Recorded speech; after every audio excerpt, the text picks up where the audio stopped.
Hello viewers, সবাইকে আমন্ত্রণ Waker footwear presents lifestyle 24-এ।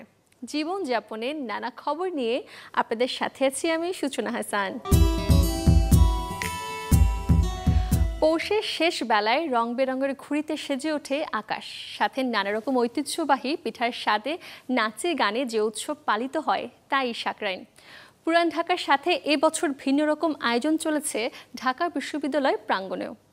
দর্শক, আজ আয়োজনের শুরুতেই আপনাদের নিয়ে ঘুরে আসবো সেখান থেকে। দর্শক, আজ পৌষ সংক্রান্তি, মানে বাংলা ক্যালেন্ডারের হিসেবে পৌষ মাসের শেষ দিন। শহুরে জীবনে যাকে সাকরাইন উৎসব নামে বিবেচনা করা হয়। সাকরাইন উৎসব মূলত পুরান ঢাকার একটি অনুষ্ঠান এবং দিনব্যাপী যে অনুষ্ঠানে চলে ঘুড়ি উৎসব, পিঠা বানানোর প্রতিযোগিতা, সবাই একসাথে হওয়া, বিভিন্ন রকম আনন্দ আয়োজন সারা দিনব্যাপী চলতে থাকে। আজকে 14 জানুয়ারি ইংরেজি মাসের ক্যালেন্ডারের হিসেবে ঢাকায় উদযাপন করা হচ্ছে সাকরাইন উৎসব এবং ঢাকার বিভিন্ন জায়গায় বিভিন্ন আয়োজন চলছে। এই মুহূর্তে আমি আছি দ্বিতীয়বারের মতো আয়োজন করা ঘুড়ি উৎসবে। ঘুড়ি উৎসব 1431। এই উৎসবটি আয়োজন করেছে মূলত Dhaka university students of association Dhaka, ডুসাসের সাধারণ সম্পাদক আলিফুল ইসলাম নিশাদকে দর্শক এই মুহূর্তে আমরা পাশে পেয়েছি এবং আমরা জানতে চাইব ঢাকা বিশ্ববিদ্যালয়ের কেন্দ্রীয় খেলার মাঠে দ্বিতীয়বারের মতো এই উৎসবটি আয়োজনের উদ্দেশ্য এবং কি কি আয়োজন ছিল আজকে সারাদিন ব্যাপী এবং আছে। আচ্ছা, আমরা বেসিক্যালি হচ্ছে ঢাকা বিশ্ববিদ্যালয়, যারা ঢাকা জেলার যেসব শিক্ষার্থী আমরা পড়াশোনা করি, Dhaka university student association of Dhaka, ডুসাড। তো আমরা এই আয়োজনটা 2019 সালে প্রথম করেছিলাম টিএসসিতে। সাকরাইন পুরান ঢাকার একটা ঐতিহ্যবাহী অনুষ্ঠান। সেটা হচ্ছে পৌষ মাসের শেষ দিনে পৌষ সংক্রান্তি করা হয়, যেটা আপনি বললেন, কিন্তু এটা হচ্ছে পুরান ঢাকা কেন্দ্রিক হয়ে গেছে এবং এখানে খুব বড় করে করা হয়। তো আমরা সেটাকেই তুলে ধরার জন্য আমরা ঢাকা বিশ্ববিদ্যালয়ে এনেছি এবং এই কালচারটা আমরা মোটামুটি পুরো ঢাকা এবং সহ পুরো বাংলাদেশেই প্রচার করার জন্য যে এটা আসলে কিভাবে করা হয়, কিভাবে করা উচিত। আমাদের ঐতিহ্যগতভাবে যেভাবে করা হয়ে আসছে, বাট এখন অনেকটা বদল হয়েছে, অনেক কিছু যুক্ত হয়েছে যেগুলো হয়তো মানে আমরা চাই না, অনেকে চায় না। তো আমরা সেগুলোকে বাদ দিয়ে নতুন করে আমরা হচ্ছে যে এটাকে আরো ভালো করে বড় করে করার জন্য পৌষ মেলা আছে। এখানে ঢাকার ঐতিহ্যবাহী খাবার দাবার এবং আমাদের কিছু পোশাক আশাক, ফোক মানে হচ্ছে লোকাল কিছু জিনিসপত্র এগুলো আছে এবং ঘুরে একটা স্টল আছে এবং পাশাপাশি নাগরদোলা এবং আমাদের হচ্ছে ঘোড়া রাইড এটা আছে এবং সন্ধ্যায় আমাদের সাংস্কৃতিক সন্ধ্যা হবে। এখানে আমাদের কাওয়ালি এবং বাউল এবং ফোক গান থাকবে। ঢাকা বিশ্ববিদ্যালয় কেন্দ্রীয় খেলার মাঠে যে ঘুড়ি উৎসব চলছে, এখান থেকে আমি শরীফুল হক। এই ছিল বিস্তারিত। ভালোবেসে ভালোবাসার ঘরটিকে আরো সুন্দর করতে প্রয়োজন ঘর সাজানোর নানা অনুষঙ্গ।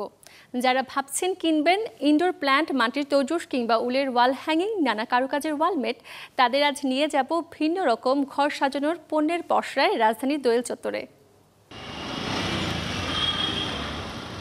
রাজধানীর দোয়েল চত্বর, দোকান জুড়ে শৌখিন মানুষদের আনাগোনা। রোজকার গৃহস্থলে স্ত্রী বাড়াতে ঠু দিচ্ছেন বিভিন্ন দোকানে। চিরচেনা দোয়েল চত্বর পসরা সাজিয়েছেন নানা আনুষঙ্গিকের। অন্দরে একটু সবুজের ছোঁয়া নিমিশিয়ে বদলে দেয় গোটা ঘরের রূপ। এখানটায় আছে ইনডোর প্ল্যান্টের এক বাহারি কালেকশন। লাগোয়া দোকানে আছে বিভিন্ন মাটির বাসন। একটু এগুলোই দেখা মিলবে উলের তৈরি বিভিন্ন ওয়াল হ্যাঙ্গিংয়ের। চলতি ট্রেন্ডে যা ক্রেতার কাছে রাখছে বিশেষ আবেদন।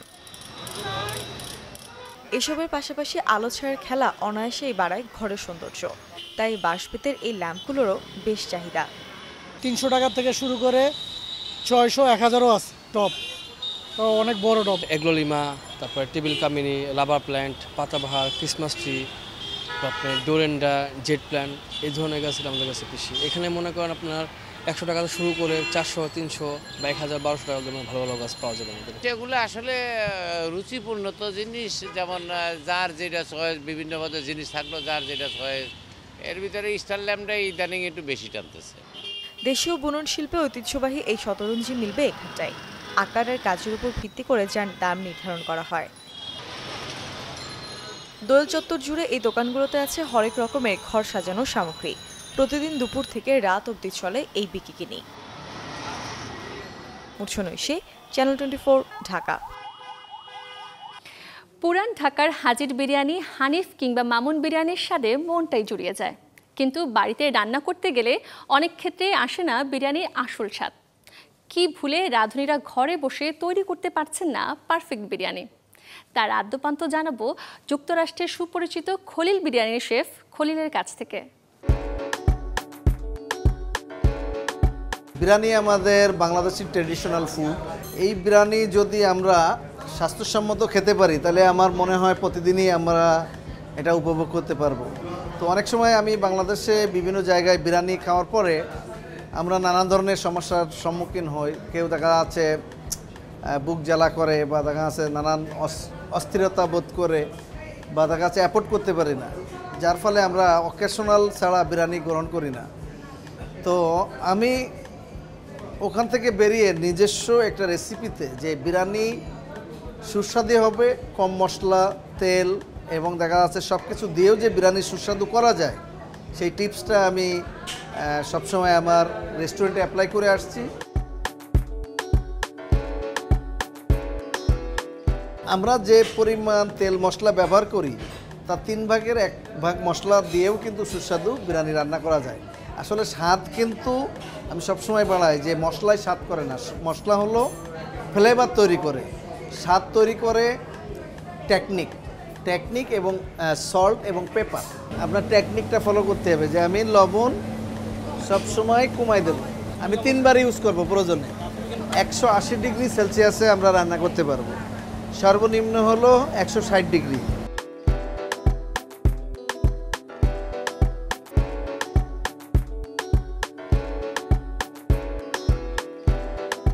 আমরা গুঁড়ো মশলার উপরে অবশ্যই নির্ভরশীল হব না, আমরা দেখে শুনে ব্যবহার করব। আমরা যখন আস্ত মশলার উপরে নির্ভর করব, আমাদের মশলা কিন্তু একটা কাইন্ড অফ হার্ব, এটা হার্বাল, এটা কিন্তু আমাদের স্বাস্থ্যের জন্য অত্যন্ত উপকারী যদি ব্যবহারটা আমরা সঠিকভাবে করতে পারি।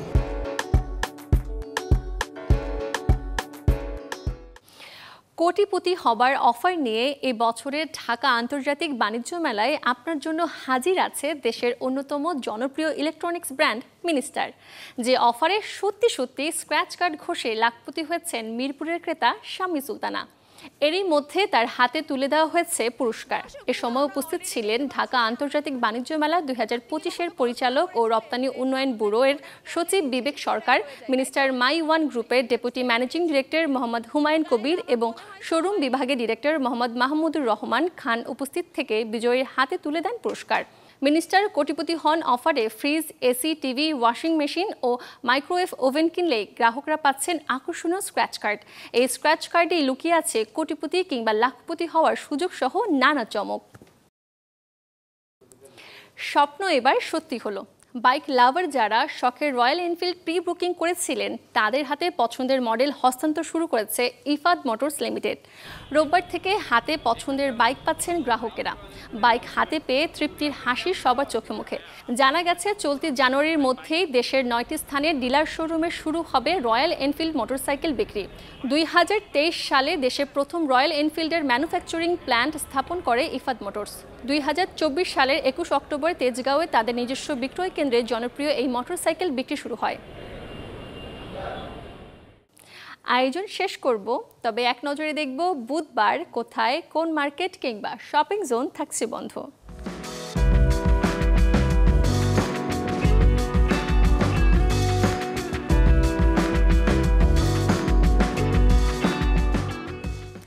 এই ছিল ওয়াকার ফুটওয়্যার প্রেজেন্টস লাইফস্টাইল 24 এর আজকের আয়োজন। জীবনযাপনের নানা খবরের সাথে দেখা হবে আগামীকাল। সে পর্যন্ত সবাই ভালো থাকুন, সুস্থ থাকুন, অবশ্যই চোখ রাখুন চ্যানেল 24-এ।